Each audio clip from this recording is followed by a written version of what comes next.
Traveller's Tales. Welcome to Traveller's Tales here on Premier Radio. I'm Patrick Forbes, and my traveller today is Simon Tibbs, curate of Old St Paul's Church in Edinburgh. Welcome. Thank you. What's your earliest recollection of bumping into God? I grew up very much within the church. My father and both my grandfathers are priests. I think from a very early age I was very moved by the worship of the church and always found church buildings very peaceful. I think understanding came a bit later on, but I can't remember a time when God wasn't part of my life already. Where did you grow up? I was born in Sussex. My father was a vicar of a small village down there, and then later on in Bedford. What are your earliest memories, though, of church? I suppose I was always involved with music, singing in the choir, and then later on playing the organ. And it was through playing the organ that I discovered the Anglo-Catholic tradition, which I've remained part of ever since. I moved to a neighbouring parish, and I think it was there I really first discovered the power of the sacraments and external things as well, like the use of incense, which I've always found is a very mysterious, beautiful thing. As a teenager and into my 20s, I struggled to make sense of my faith, really, but an experience was always there.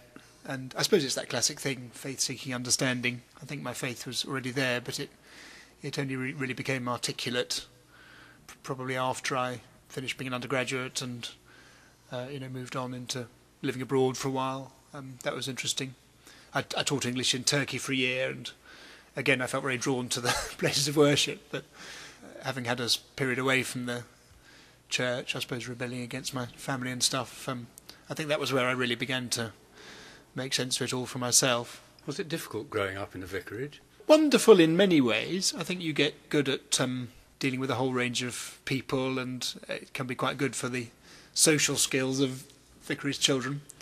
But I think there's always a sense of competition for your parents' attention.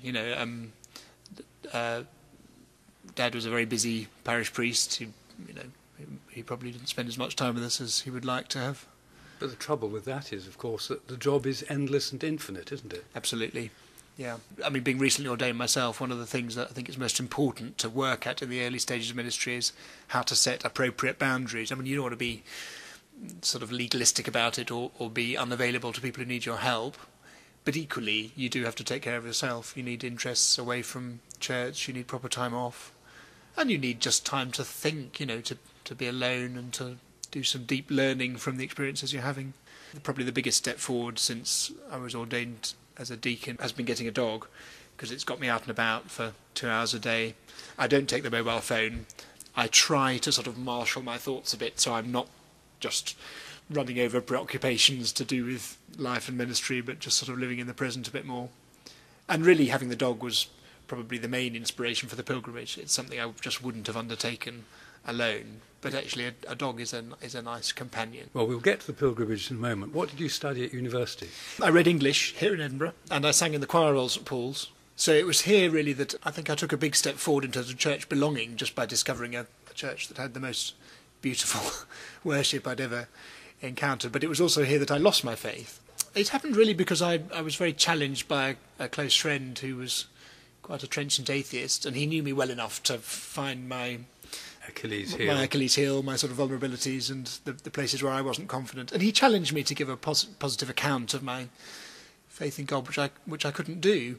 And when I realised I couldn't, I thought, oh, hell, Now what? Quite. I'm either going to have to continue on a course that I believe to be self-indulgent and hypocritical, or I'm going to have to go away and make sense of this and be open to the possibility that actually it may be truer to who I am to say there's nothing there and, write the church out of it. Now, of course, being from a strong, not just a Christian family, but a clerical family, there's a lot of complications in terms of issues of identity and family relationships and so on that I think did benefit from that time. But when I came back to the UK after my time in Turkey, I was really starting from scratch.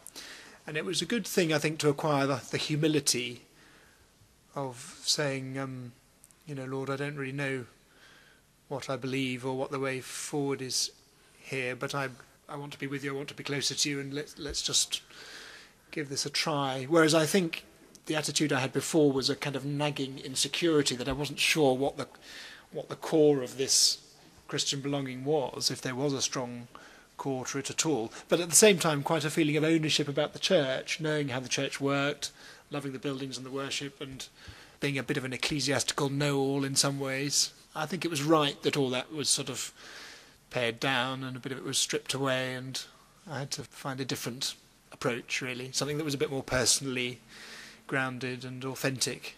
The words, "Help thou my unbelief," spring to mind. So what helped you? Coming across Dennis Ninam's commentary on St Mark's Gospel, which was actually, it was sent to me by a friend while I was living in Turkey, and I read that avidly. I'd met Dennis Ninam at a Theological Society meeting in Bedford.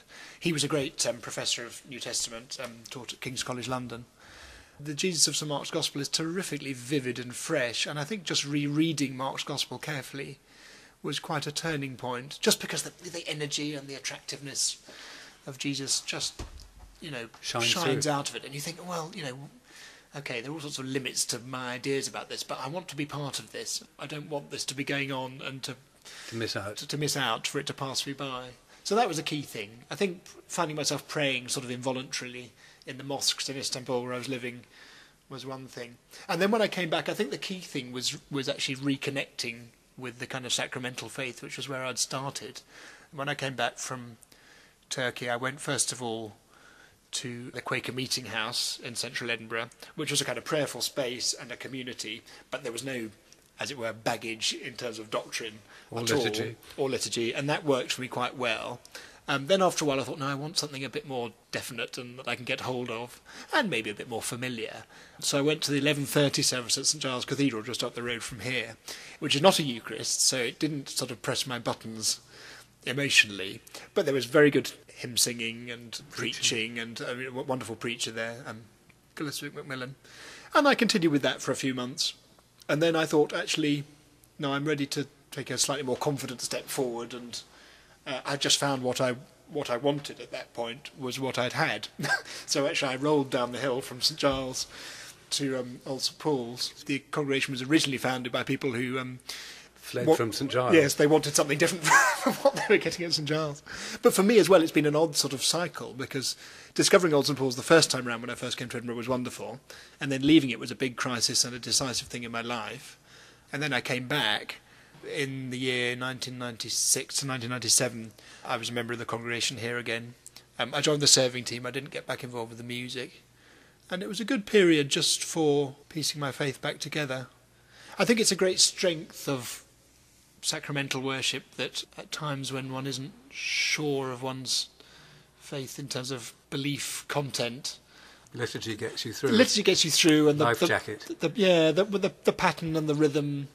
I mean, that makes it sound like it's rather a sort of sop to the weak. I think actually, I don't think it is at all. It is the collected, wisdom of centuries that's available there, and a very good balance of, adoration, supplication, confession, thanksgiving, scripture, but held together in a wonderful sort of integrated whole that I think is very sustaining. It's important not to get lazy in that, but I think that was a time in my life when I definitely needed to receive and not to be busy trying to sort of, run before I could walk. Sounds like a nourishing faith soup. Yes, yeah, absolutely. So where did the call to ordained ministry come?